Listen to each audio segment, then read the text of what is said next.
Bismillahirrahmanirrahim. Assalamualaikum warahmatullahi wabarakatuh.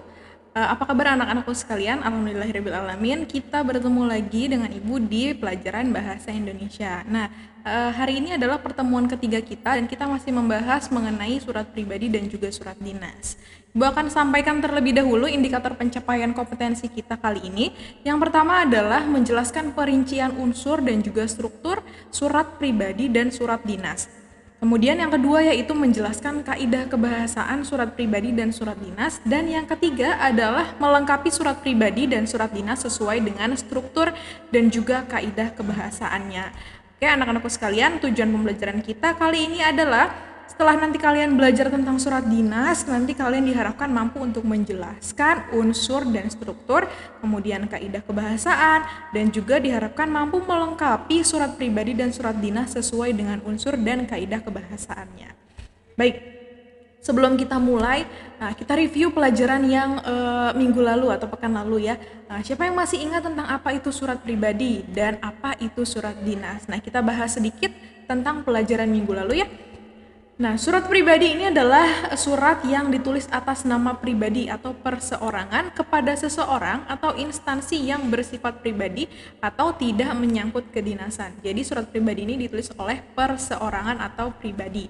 Ditujukannya kepada siapa? Boleh kepada perseorangan lagi atau boleh ke suatu instansi. Contohnya adalah surat perkenalan, ucapan terima kasih, permohonan maaf, surat lamaran kerja, surat jual beli, dan lain-lain.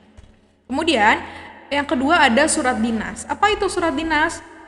Surat dinas ini adalah surat yang menyangkut persoalan kedinasan sesuai dengan namanya ya. Oleh karena itu surat ini disajikan secara resmi. Nah, karena disajikan secara resmi, ada beberapa yang menyebutkan surat dinas ini disebut juga sebagai surat resmi. Surat ini dibuat atas nama suatu instansi, pemerintah maupun swasta yang ditujukan kepada instansi lain maupun perseorangan. Kalau pribadi tadi dituliskannya oleh pribadi, kalau misalnya surat dinas yang menulis hanya bisa sebuah instansi. Ditujukannya bisa ke perseorangan, bisa juga ke sesama instansi. Contoh suratnya adalah surat tugas, surat pengantar, surat keputusan, dan masih banyak lainnya. Oke, ini pelajaran kita minggu lalu ya, semoga anak-anak masih ingat. Kita masuk ke pelajaran kita hari ini yaitu tentang unsur surat. Surat memiliki unsur-unsur tersendiri yang berbeda dengan teks yang lainnya. Isinya meliputi alinea pembuka, alinea pokok, dan juga alinea penutup. Nah, unsur-unsur ini cukup bervariasi sesuai dengan jenis suratnya. Nah, misalnya surat dinas jauh lebih lengkap dengan surat pribadi sesuai yang pembahasan kita kali ini ya, surat dinas dan juga surat pribadi. Jadi unsur dari surat dinas ini jauh lebih lengkap dibandingkan surat pribadi. Nah, apa perbedaannya? Mari kita lihat bersama-sama. Ini ada perbandingan antara surat pribadi dan juga surat dinas. Kalau di surat pribadi unsurnya yaitu ada tempat dan tanggal pengiriman surat, kemudian alamat surat, kemudian diikuti dengan salam pembuka, isi surat, tanda tangan, dan juga nama lengkap si pengirim. Kalau di dalam surat dinas, unsurnya adalah kepala surat, tempat dan tanggal surat, ada nomor surat, lampiran, hal, alamat surat, salam pembuka, isi surat, tanda tangan, nama lengkap, dan juga lampiran yang diberikan di dalam surat dinas. Nah, lampiran yang terakhir ini beda dengan lampiran yang di atas ya. Kalau lampiran yang di sini ini adalah ada nggak sih dokumen-dokumen yang pendukung? Kalau misal tidak ada juga tidak apa-apa. Jadi ini hanya opsional saja. Oke, Ibu akan menjelaskan satu persatu tentang unsur surat pribadi ataupun surat dinas ini ya. Kita mulai dengan kepala surat. Ya, kepala surat ini selalu terletak di bagian atas isi surat. Kepala surat biasanya memuat nama instansi, lembaga atau logo instansi, alamat, nomor telepon, kemudian nomor faksimile atau email. Nah, kita lihat contohnya. Apakah kop surat atau kepala surat yang Ibu berikan ini sudah sesuai nih dengan yang seharusnya? Kita lihat. Nama instansinya sudah ada ya, Muhammadiyah Boarding School, SMP, MBS, Kampung Sawah, Kota Bekasi. Kemudian lambang atau logo instansinya ada nggak? Nah, di sini ini lambangnya ya, lambang atau logonya. Alamatnya, ini ada alamat, di bawah instansi ada alamatnya. Kemudian ada nomor telepon dan dilengkapi oleh email dan juga website. Nah, ini sudah betul, sudah lengkap kop surat yang dimiliki oleh sekolah kita ya, MBS Kampung Sawah. Kemudian kita lanjut ke unsur yang kedua, yaitu nomor surat. Nah, nomor surat ini berisikan nomor urutan surat yang bersangkutan atau surat yang dibuat gitu ya. Selain itu, dalam nomor surat tercantum pula kode surat, angka, serta tahun surat yang dibuat. Ini di sini Ibu berikan contoh, ada nomor *2 003 garing EDR garing MBSKS garing 1 Romawi garing 21. Nah, ini maksudnya apa? Kita bahas satu persatu ya. Kita bahas dari yang paling belakang.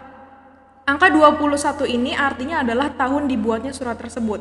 Jadi suratnya dibuat tahun 2021. Kemudian angka 1 Romawi ini adalah nama bulannya. Nah, ini dibuat berarti bulan 1 atau bulan Januari. Nah, yang selanjutnya MBS strip KS ini adalah nama instansi yang membuat surat tersebut. Kemudian EDR, apa maksud EDR? EDR ini adalah kode surat, artinya adalah edaran.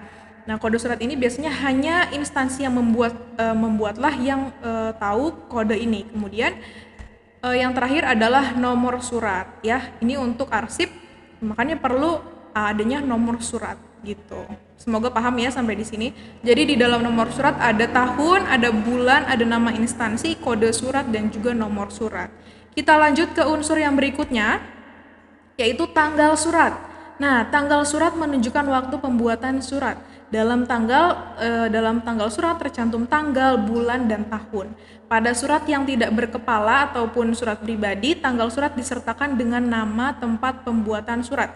Namun apabila sudah tercantum di kepala surat atau kop surat, nama tempat tidak perlu ditulis. Nah, di sini ya contohnya, Ibu tampilkan lagi kop surat beserta ada tanggalnya. Nah, ini hanya tanggal saja ya. 6 Jumadil Akhir 1442 atau 19 Januari 2021 tanpa diawali dengan nama tempatnya. Karena apa?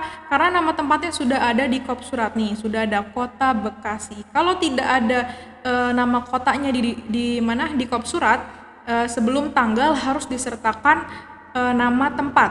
Kalau misalnya di surat pribadi kan tidak ada kop surat atau tidak ada kepala surat. Maka dari itu sebelum tanggal harus disertakan nama tempat pembuatan suratnya di mana. Misalnya Jakarta 19 Januari 2021 seperti itu. Kita lanjut ke unsur yang berikutnya, yaitu lampiran dan perihal surat. Lampiran surat ini berfungsi sebagai penerang bahwa data surat itu dalam surat itu terdapat bahan-bahan tertulis yang disertakan atau yang dilampirkan. Kemudian kalau perihal surat, ini adalah perihal yang menyatakan masalah inti yang dikemukakan dalam suatu surat. Nah, jika dalam karang-mengarang, perihal surat ini sama halnya dengan tema ataupun judul. Misalnya dalam cerpen ini kan termasuk karang-mengarang. Kalau di dalam cerpen ada tema dan juga ada judul. Nah, kalau di surat ini namanya perihal surat. Suratnya tentang apa sih? Nah, kita lihat di contohnya ya. Di lampiran ini ada 2 lembar. Nah, jadi nanti setelah suratnya selesai, di belakangnya ada lampiran lagi, lampiran yang menyertai misalnya tentang anggaran dana ataupun misalnya tentang rundown kegiatan gitu. Kemudian yang kedua ini adalah perihal surat. Biasanya disingkat dengan hal. Hanya hal saja, bukan perihal. Jadi hal. Halnya apa? Persiapan kedatangan santri MBSKS gitu ya. Jadi ini adalah perihal suratnya, kemudian lampirannya setelah surat ini selesai akan ada 2 lembar lampiran seperti itu. Atau kalau lampirannya banyak bisa ditulis 1 bundel seperti itu. Kita lanjut. Ada alamat surat. Nah, alamat surat ini berisikan nama lengkap dan identitas atau alamat dari terkirim. Terkirim itu artinya orang yang menerima. Kemudian alamat berfungsi sebagai penunjuk dalam menyampaikan surat kepada orang yang berhak menerimanya. Oleh karena itu penulisan alamat surat haruslah lengkap dan juga jelas. Nah, Ibu berikan contoh ya. Nah, perlu diperhatikan bahwa penulisan alamat surat ini kadang suka salah. Ini adalah 2 contoh yang benar. Kalau misalnya yang salahnya biasanya ada penulisan kepada YTH. Nah, penulisan kata kepada ini harus dihapuskan ya. Jadi yang kita gunakan hanya YTH titik. Kenapa Bu harus ada titiknya? Karena YTH ini adalah sebuah singkatan dari yang terhormat. Jadi YTH titik kemudian siapa penerimanya? Bapak, Ibu, orang tua atau wali santri Muhammadiyah Boarding School. Di mana? Karena ini orang tuanya banyak, jadi kita tulisnya di tempat. Kita tidak mungkin menuliskan nama alamatnya satu persatu. Seperti itu. Tapi kalau misalnya kita kirimnya hanya untuk satu orang, misalnya YTH titik yang terhormat Bapak Doni Hermawan, SPD, Jalan Raja Polah nomor 26, Tasikmalaya. Nah, ini jelas ya, hanya satu orang dan satu alamat. Kalau yang ini kita kirimkannya ke banyak alamat gitu. Jadi kan orang tua tidak mungkin hanya ada di satu tempat. Jadi kita tulis dengan kata di tempat. Seperti itu, paham ya? Jadi perlu diperhatikan bahwa penulisan alamat surat jangan menggunakan kata kepada, tapi cukup menggunakan YTH titik. Oke, kita lanjut. Selanjutnya ada salam pembuka. Salam pembuka ini umumnya berupa kata-kata atau kalimat sapaan. Nah, kalimat tersebut berfungsi sebagai penghormatan terhadap pihak terkirim atau pihak yang dikirim. Nah, contohnya ada kata dengan hormat, assalamualaikum, dan juga salam pramuka. Misalnya ada surat dari pramuka gitu ya. Kalau ini mungkin kalian sudah paham, mudah ya. Kita lanjut. Isi surat. Nah, secara garis besar, isi surat terdiri dari 3 bagian. Yang pertama yaitu alinea pembuka, yang kedua alinea pokok, dan yang ketiga alinea penutup. Kita bahas satu persatu. Nah, kita bahas dulu dari alinea pembuka. Alinea pembuka ini biasanya tidak lebih dari satu kalimat. Ya, biasanya hanya satu kalimat saja. Fungsinya untuk apa? Fungsinya adalah sebagai pengantar maksud atau isi dari surat tersebut, ya, isi pokok suratnya. Contohnya bagaimana, Bu? Contohnya nih, Ibu berikan contoh. Dengan surat ini kami beritahukan bahwa titik-titik apa yang mau diberitahukan. Kemudian dengan ini saya mohon bantuan Bapak untuk apa? Kemudian membalas surat Ibu tanggal sekian, saya berikan surat. Nah, seperti itu ya. Dan yang terakhir, sesuai dengan keputusan titik-titik, dengan ini saya putuskan bahwa. Nah, ini adalah salah satu contoh alinea pembuka dalam sebuah surat. Nah, kita lanjut ke alinea pokok. Nah, alinea pokok ini merupakan bagian surat yang menampung maksud penulisan surat.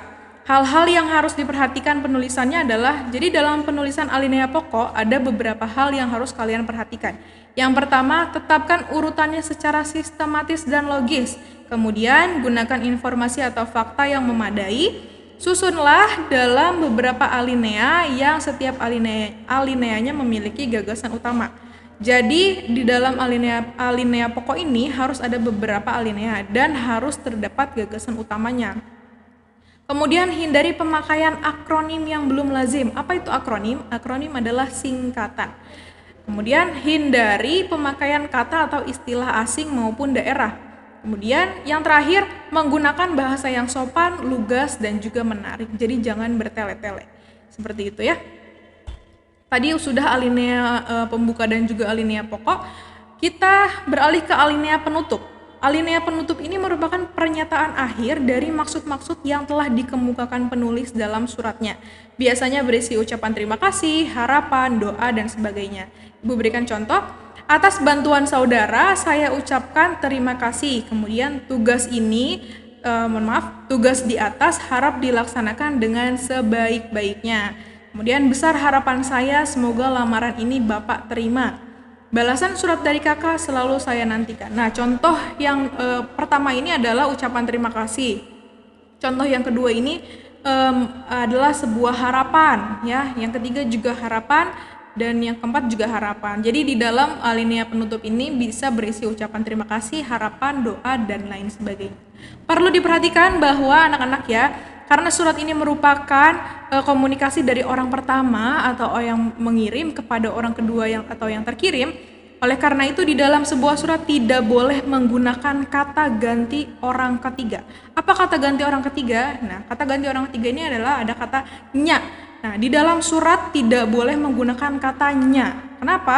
Tadi karena surat ini merupakan komunikasi antara orang pertama dan juga orang kedua. Jadi tidak boleh ada kata ganti orang ketiga. Ibu berikan contoh yang salah ya. Di sini contoh yang salah adalah atas bantuannya saya sampaikan terima kasih. Nah, karena ada katanya, ini adalah kata ganti orang ketiga, tidak boleh ada di dalam surat. Nah, harusnya seperti apa? Yang benar adalah atas bantuan saudara saya sampaikan terima kasih, atau atas bantuan Bapak Ibu saya sampaikan terima kasih. Jadi tidak boleh ada kata nya di dalam surat. Kita lanjut. Ini adalah salam penutup dan juga pengirim surat. Ini adalah penjelasan kita yang terakhir. Salam penutup. Salam penutup ini sering digunakan adalah hormat kami, hormat saya, wassalam, salam takzim, dan lain sebagainya. Kemudian kalau pengirim surat, apa sih pengirim surat? Pengirim surat ini merupakan pihak yang bertanggung jawab atas surat yang dikirim. Sebagai bukti pertanggungjawabannya, biasanya di dalam surat ini di akhir dibubuhi sebuah tanda tangan orang yang bertanggung jawab. Nah, ini Ibu berikan contoh surat dari MBS ya.